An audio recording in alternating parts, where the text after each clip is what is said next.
సంవత్సరాలు ఇందులో ట్రావెల్ చేశాక సడన్గా రోడ్డు మీద పడిపోయి బతకాలంటే కష్టం. నాకు ఒక లైఫ్ స్టైల్ ఉంది, నాకు ఒక ఏర్పడిన లైఫ్ స్టైల్ ఉంది, అదంతా లాక్కోవాలనుకోవటం తప్పు. నీకు ఎవరు గైడెన్స్?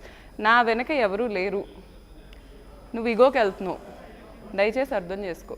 ఎందుకంటే నువ్వు కనుక నాకు ఇలా నువ్వు 2023లో నీకు ఋతువుకి ఫ్రెండ్షిప్ లేదన్నావు, నేను ఆ రోజు నమ్మి ఆగా. ఈరోజు నేనే చెప్తున్నా, ఒక బాడీలో సిమ్టమ్స్ పేషెంట్కే ఎక్కువ తెలుస్తాయి, అలాగే నా లైఫ్లో ఏం జరుగుతుందో నాకే ఎక్కువ తెలుసు. శ్రీను గారికి చాలామంది ఫ్రెండ్స్ ఉన్నారు, చాలామంది ఫ్రెండ్స్. నేను అప్పుడప్పుడు కలుస్తూ ఉంటాను. నా కజిన్ ఆయన, నీకు తెలీదా? నీ సింధూరం సినిమాకి ఎంత హెల్ప్ చేశారు శ్రీను గారు? నువ్వు అన్నా అని పిలవ్వా? నీకు గుర్తులేదా? 2 సార్లు వచ్చారు ఆ జర్నలిస్ట్ గారు మన ఇంటికి. ఫస్ట్ టైం నువ్వు వచ్చావు. నువ్వు వచ్చినప్పుడు శ్రీను గారు ఆయన లేచి నించోని, బాబు బాగున్నారా, మీ సినిమా ప్రీమియర్కి నేను వచ్చాను అని నీకు అంత గౌరవం ఇచ్చి మాట్లాడారు నా ముందే. సెకండ్ టైం ఆయన ఏదో నేను స్విగ్గీలో ఆర్డర్ చేసి తెప్పించిన సాలాడ్ ప్లేట్ ప్రజెంటేషన్ బాగుంది అనుకొని ఒక అన్న వీడియో తీసాడు, ఆయన తీసుకున్నాడు. మా మమ్మీ డాడీ ఉన్నారు ఇంట్లో, సరే నన్ను నమ్మకు, మా అమ్మని అడుగు. తప్పు కదా. ఇప్పుడు నువ్వు ఇంత మల్టిపుల్ అఫైర్స్ ఉన్నాయని ఓపెన్గా ఎందుకు చెప్పుకోగలుగుతున్నావు అంటే నువ్వు మగాడివి, మన సొసైటీ అలా ఉంది. ఈ రోజు నా మీద నువ్వు బురద చల్లితే, నేను అది కూడా ఏం చేయకుండా ఉన్నప్పుడు నా మీద ఎంతమంది అడ్వాంటేజ్ తీసుకుంటారు యాజ్ ఎ సింగిల్ ఉమెన్గా? నేను తప్పది. నేను ఆ టైప్ అమ్మాయిని కాదు. నువ్వు అను, ఇప్పుడు నేను డబ్బులు అడుగుతున్నాను, నా కష్టం నేను అడుగుతున్నా, ఒప్పుకుంటా. నీ యాలిమోని నేను అడగల. నువ్వు నా మీద బురద జల్లాలంటే జల్లు, కానీ ఆ విషయాల్లో కాదు. ఎంతమంది నాకు ఇన్స్టాగ్రామ్లో లకారాలు మెసేజ్లు కామెంట్స్ పెడి, నీకు తెలుసు నా ఇన్స్టాగ్రామ్ ఎలా ఉంటుందో. నాకు ఏ రోజు చండాలపు కామెంట్స్ రావు. గత 3 రోజులుగా నాకు వస్తున్న కామెంట్స్కి నేను ఎంత డిప్రెస్ అయ్యానో నీకు తెలీదు. కానీ పర్లేదు. నిన్ను నేను నీ ఎఫైర్స్ బయట పెట్టినందుకు నీకు ఖర్చు ఉంటే సరే, ఓకే ఫైన్, ఇక్కడ ఆగి. ఇంకా అనవసరమైన ఎనిమిటీ నువ్వు పెంచుకోకు. ఎవరెవరినో ఇప్పుడు అది నాకు కూడా మంచిది కాదు. మాట నేను చెప్పే ప్రయత్నం చేస్తాను. ఇక్కడ జనవరి వరకు వీరే జనవరి నుంచి అన్నారు, అదే జనవరి వరకు తను కూడా బాగుండేది. పర్సన్ ఎంటర్ అయిన తర్వాత షీ చేంజ్డ్. ఇప్పుడు కూడా తనతో మాట్లాడాలంటే ఆ పర్సన్ ఇన్ఫ్లుయెన్స్ అవుతున్నారు. నిజంగా ఇన్ఫ్లుయెన్స్లోనే చేస్తున్నారా, లేకపోతే? సార్ నేను యాక్చువల్గా ధర్మాతో గొడవ పడాలను, అరవాలను రాలా. వాళ్ళ ఫాదర్ వచ్చిన రోజు నేను చాలా యాంగర్గా ఉన్నా. మీరు చూస్తే నా ఫేస్, ఎందుకంటే ఆయన మరీ ఎక్కువ ఆరోపణలు, అబద్ధాలు చెప్తున్నారు నా మీద అని. ఈ అబ్బాయి ఫస్ట్ లైవ్లో సరే పెళ్లికి ముందు మా ఇద్దరి మధ్యలో జరిగినాయి చెప్పుకున్నాడు. ఏదైనా నేను ఇతనితో స్టిక్ ఆన్ అయి ఉన్నా ఫస్ట్ నుంచి. మరి అతని దృష్టిలో అది తప్పైతే ఆ రోజు టాబ్లెట్స్ తెచ్చింది అతనే, తేకుండా ఉండాల్సింది. మరి తప్పైతే నువ్వు కూడా ఉన్నావు కదా అందులో, దేనికి చెప్పుకోవటం? సరే నాకు నీకంటే ముందు ఒక బాయ్ ఫ్రెండ్ ఉన్నాడు అంటున్నావు, సరే నీకు తెలీదా అది? అసలు నువ్వు కాదా మమ్మల్ని విడగొట్టింది? గుండె మీద చేసుకొని చెప్పు. ఎన్ని చెప్పావు నాకు అతని గురించి, అతను ఎంత ఏడ్చేవాడు నా కోసం, అదంతా సబ్ టెక్స్ట్ వదిలేసే. ఇప్పుడు నేనేం రిగ్రెట్ అవ్వట్లే ఎవరి గురించి. కాకపోతే నువ్వు అతని గురించి ఆ రోజున అన్ని చెప్పి, అన్ని అబద్ధాలు చెప్పి, ఈ రోజున వచ్చి తన గురించి చెప్పటం అనేది తప్పు. దయచేసి అర్థం చేసుకో ధర్మ. లేకి అనే దానికి కూడా ఒక లిమిట్ ఉంటుంది, దానికి బియాండ్ వెళ్తున్నాం మన ఇద్దరం. ఒక్కసారి ఆగు. ఎందుకంటే నేను నీ మీద బురద జల్లాను అనే పాయింట్ నీకుంటే నువ్వు కూర్చొని నాకు ఎక్స్ప్లెయిన్ చేయి. Are you ready? ఒకవేళ తను కనుక కూర్చుంటే మాట్లాడడానికి తన 100% ready sir. Dharma, I request ఒక్కసారి మీరు కనుక లైవ్ చూస్తూ ఉంటే కొట్టుకోవద్దు, తిట్టుకోవద్దు, కూర్చొని మాట్లాడు. నేను అతన్ని చూసి నవ్వా అక్కడ, మీరు చూస్తే విజువల్లో. అసలు ఏం జరిగింది ఇద్దరు తను? ఎందుకంటే చాలా రోజులు నాకు నవ్వు వచ్చింది సార్. నేను ఫస్ట్ తను లైవ్లో అంత ఆవేశంగా అరుస్తుంటే తను హైలైట్ చేయాలనుకున్న పాయింట్స్ వరకు గట్టి గట్టిగా అరిచాడు. అసలు ఏమన్నా బేస్ ఉండాలి కదా. ఇప్పుడు నా లైఫ్లో కూడా నన్ను ఫ్లర్ట్ చేస్తున్న వాళ్ళు ఉన్నారు. మీకు ఏమనిపించింది కరెక్ట్గా తను ఎదురు పడిన తర్వాత? ఎందుకంటే చాలా రోజుల తర్వాత, ఐ థింక్ ఎన్ని రోజులు అయింటుంది మీ ఇద్దరు ఎదురెదురుగా చూసుకొని?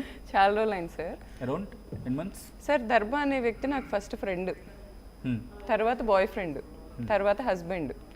ఇప్పుడు ఎనిమిగా నేనేం ఫీల్ అవట్లా. అతనైతే నాకు అన్యాయం చేశాడు. అతని జెన్యూనిటీ ఏమాత్రం బతుకున్నా అది ఒప్పుకుంటే బాగుంటుంది. ఈ రోజున వాళ్ళ అమ్మని నేను అన్నా అంటున్నాడు, అది అబద్ధం. మీరు నాకు ఏ లైవ్స్ అయినా మొత్తం ఇంటర్వ్యూస్ అయితే చూపించండి. వాళ్ళ అమ్మ హీరోయిన్ వస్తే ఆ అమ్మాయిని 2 రోజులు జాగ్రత్తగా చూసుకొని నన్ను నా బిడ్డని రానీయకుండా చేసిన మాట వాస్తవం. ఒక కోడలిగా నాకు కడుపు మండిద్ది. నా బిడ్డను ఎందుకు అవాయిడ్ చేశారు ప్రోగ్రాంలో నుంచి? బిడ్డ వాడు వారసుడు, ఇతనే ఏ థియేటర్కి అయితే వెళ్ళి చేసుకున్నాడో ఆ బిడ్డకి అతను ఎలా వారసుడో ఆ థియేటర్కి నా బిడ్డ కూడా అలాగే వారసుడు. అదేం మల్టీ కాంప్లెక్స్ నా బిడ్డకు కావాలని నేను ఇప్పటికీ అనట్లా. కానీ అతను వెళ్ళిన ప్లేస్కి నా బిడ్డ వారసుడు.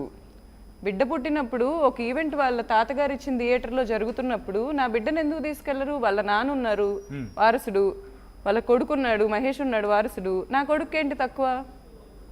ఆవేదన ఉండదా సార్? కోడలు అన్నాక ఆ పాయింట్లో నేను ఆమెనన్నా 2 రోజులు ఉంచుకుంది, ఆమెకు బాగానే పక్కలేసింది, బాగానే ఉంచిందని. ఈ మాటకి నేను మీ మమ్మీని ఏదో క్యారెక్టర్లెస్ అన్నానని ఈ మాటలు అంటాం చాలా తప్పు.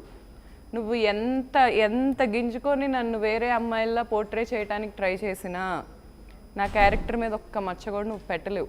నువ్వేంటి బాత్రూమ్లు గడుక్కునే స్టిక్లు ఇంకో 100 వచ్చినా, నేను గోవాకి వెళ్ళలేదు, నేనే డెల్టా ఎన్నెల్కి వెళ్ళలేదు, ఇవన్నీ కూడా నేను చూసి నవ్వుకుంటా, అంతేగాని నేను పెద్ద అదే పట్టించుకోను. క్వశ్చన్ అడిగినప్పుడు మీరు అన్నారు ప్రెగ్నెంట్ టైంలో సరిగ్గా చూసుకోలేదు ఆ ఫ్యామిలీ అని చెప్పి. అదే క్వశ్చన్ నేను మహేష్ని అడిగినప్పుడు, ఒకవేళ ప్రెగ్నెన్సీ టైంలో సరిగ్గా చూసుకోకపోయి ఉంటే పిల్లాడు పుట్టిన తర్వాత ఫస్ట్ బర్త్డేకి ఎందుకు తీసుకెళ్తాను, ట్రిప్కి ఎందుకు వెళ్తాం, బయటకు వెళ్ళి ఫోటోషూట్ వరకు ఎందుకు వెళ్తాం, తన మీద ప్రేమ లేకపోతే ఎందుకు ఇదంతా చేస్తా అంటున్నాడు. సార్ యాక్చువల్గా చూసే వాళ్ళకి ఏదో కరెక్టే కదా. నా బిడ్డను తను బాగా చూసుకోకపోయినా, అదే ప్రెగ్నెన్సీలో నన్ను అలా ఫిజికల్గా అటాక్ చేసిన, నేను ధర్మతో కలిసి ఉండేదాన్ని. ఒకసారి చెప్తారు ఫిజికల్ సార్ పొట్ట మీద చేతులేసి తోసాడు, కోపం వచ్చింది అతనికి, నేను అతను ఫోన్ లాక్కున్నానని ఇలా తోసాడు నన్ను వెనక్కి గట్టిగా, ఇలా ఇలా పొట్ట మీద చేతులేసి ఇలా తోసాడు. పొట్ట అప్పటికి నాకు ఫస్ట్ 3-4 మంత్స్కే పెద్దగా వచ్చేసింది. ఓకే, తోస్తే నేను ఇలా బెడ్ మీద పడ్డా. జరిగింది అదే. ఇప్పుడు జరిగింది నేను చెప్తున్నానని జరగని నువ్వు చెప్పి 90% అబద్ధాలు నేను చెప్తున్నాను అన్నావు. సరే నేను చెప్తున్నా, నువ్వు ఇక్కడికి రా, నేను కరెక్ట్గా 5 విషయాలు అడుగుతా. ఆ 5 నేను ఒక్కటన్నా అబద్ధం చెప్తున్నానా? ఐదు విషయాలు తన్ని రమ్మనండి సార్ అడుగు. ఎందుకంటే తను చూస్తూ ఉంటాడు, తను బహుశా చూస్తూ ఉండొచ్చు, ఎందుకంటే ఎదురుపడిన వ్యక్తి ఎందుకు చూడడు? సార్ నాకు బేసిక్గా ఫస్ట్ది ఇప్పుడు ఓకే వద్దులేండి సార్. ఇప్పుడు అడగండి, ఎందుకంటే సార్ ఇప్పుడు నేను ఇక్కడ తను వచ్చినప్పుడు కూడా అదే అడిగా, అసలు మీ ఇద్దరి మధ్య ఇష్యూ ఏంటి, ఎక్కడ సాల్వ్ చేసుకునే విషయాలు ఎక్కడ కాదు, బట్ ఎలిగేషన్స్ వేసుకున్నప్పుడు బ్యాలెన్స్ చేసుకోవాల్సిన అంశాలు కూడా ఉంటాయి కదా. సరే యాక్చువల్గా నాకు నవ్వు వస్తుంది, ఐఎమ్ సారీ. ఎందుకంటే నాకు యాక్చువల్గా కింద నేను కొంచెం నన్ను ఆపినప్పుడు కొంచెం నాకు ట్రిగ్గరింగ్గా అనిపించింది, కానీ పైకి వచ్చి ధర్మాన్ని చూసినప్పుడు నాకు నవ్వు వచ్చింది. ఎందుకు వచ్చిందంటే చాలా బ్యూటిఫుల్ లైఫ్ అతనిది, చాలా బ్యూటిఫుల్ లైఫ్. అతనికి బ్యాక్గ్రౌండ్ ఫాదర్ బాగా రిచ్. ఓకే, నేను ఇప్పుడు ఈ పాయింట్ చెప్పాను కదా, నన్ను క్షమించేయండి, మీరు పూర్ కాదు, ఓకేనా? ఈ ఒక్క పాయింట్ నేను చెప్తే చాలా వాళ్ళకి, మీరు రిచ్చే, సరేనా? ఇప్పుడు నీకు రిచ్ ఫాదర్ ఉన్నాడు, నువ్వు ఇది కాదు ఇంకేం పెట్టుకున్నా నీకు సపోర్ట్ చేస్తాడు, సరే okay, very good, well and good. నీకు 2 సినిమాలు పడ్డాయి, ఎంతోమంది టాలెంట్ ఉన్నోళ్ళు, ఎంతోమంది క్యారెక్టర్ లేక లేకపోతే డబ్బు లేక ఈరోజు ప్రతిదీ కమర్షియలే. నేను రిజెక్ట్ చేయనది, ఏదైనా కమర్షియలే.